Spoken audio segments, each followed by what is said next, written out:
History often blurs the lines of identity, but the truth is engraved in the soil of the Balkans. They are the Armãn people, not Greeks, not Romanians, but a unique Latin soul of the mountains.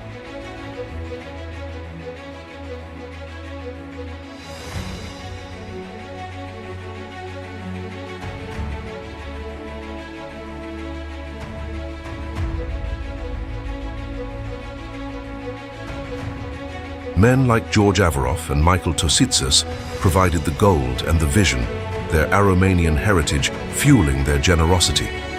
In Central Europe, the Sina family de facto built the heart of Hungary and Austria, while the scholarship of Mihail Bolyai and the leadership of Andrei Shaguna carried the Aromanian spirit into the Enlightenment. From the merchant houses of Moscopolia to the revolutionary peaks of Kruševo, they spoke Armãneashti, a language of legacy. Whether in Albania, Serbia, or Bulgaria, they were the elite, the heroes, and the dreamers. We remember them today as they were, 100% Armãn. The Aromanian legacy lives on.